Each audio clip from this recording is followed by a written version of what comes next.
Welcome to episode number 42. And we're about to dive into the heart of the masculine spirit.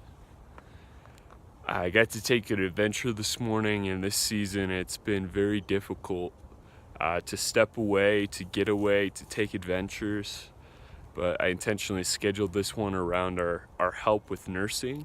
And this morning, the words of John Eldridge come to my mind as I'm reading Wild at Heart, and he says there's three essential things to the masculine spirit. And men have been pacified, they've been tamed, they've been marginalized and told to be quiet. Told to calm down, and civilized through the education system and other such means and forces. And I couldn't agree more with John that these three things are core to every man, no matter who they are, no matter what culture, what society, no matter where they live in the world. Those three things are an adventure to live, a battle to fight, and a beauty to rescue. An adventure to live. I can't tell you, friends, how much my heart, my soul wake up when I get out and take an adventure, as I am right now, right here by this stream. Beauty to rescue. It's hardwired to impress the ladies, to impress one lady, to really to sweep her off her feet, to love her and win her heart. A battle to fight. We're built for war, we're built for challenge, we're built to be fierce. And I love how John highlights this in the book in chapter 1. We are fierce. Like, come on guys, get pumped. Like, we are made to be fierce. We're not made to be civilized, made to be tamed. There is a wildness, but it has to be channeled in the right way. So many men channel that wildness towards, instead of pursuing one, pursuing multiple, becoming a player, taking advantage and using women. At adventure to live, it becomes this sexual adventure instead of getting out into the wild and seeking Father. There's nothing greater. There's no greater adventure than to get out and to seek His heart, because God describes Himself in Exodus. The Lord is a warrior. So He isn't tamed, He isn't civilized, and He also is fierce.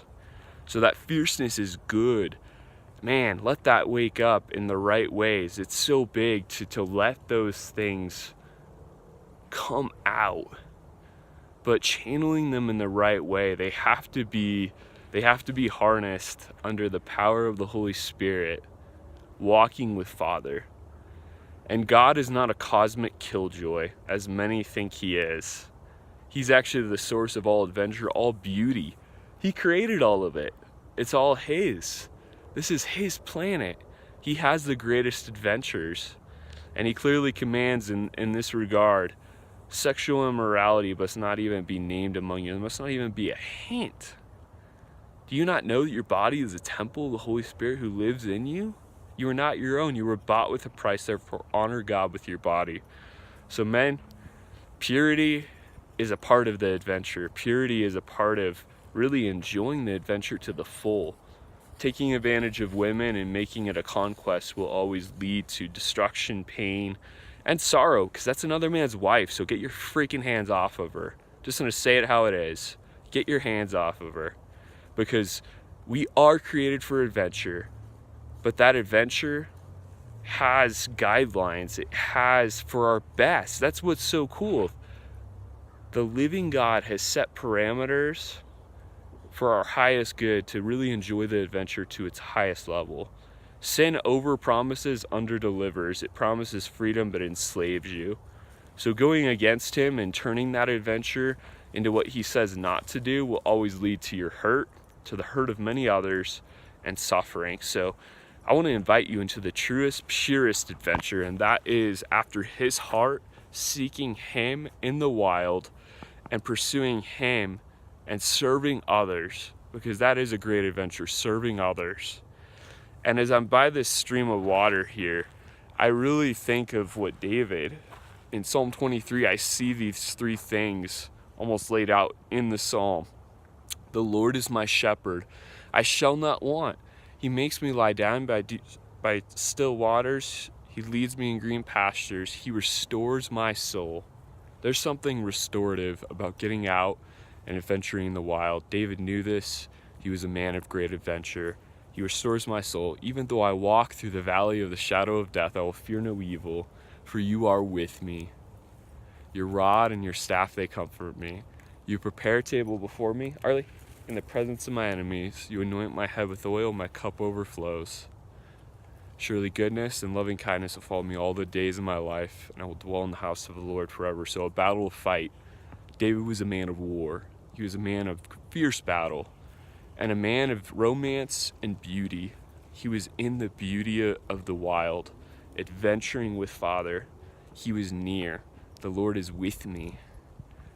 Oh, there's so much adventure and so much that wakes up in the heart in these three components, and I see them hardwired the way that our Father has created us. But it's essential for them to be channeled through His guidelines, through His instructions for the highest best for us and the sweetest, purest adventure. So I love you guys. Just wanted to speak this word, and may our spirits arise. May we be fierce for our King. Time is short. I love you guys.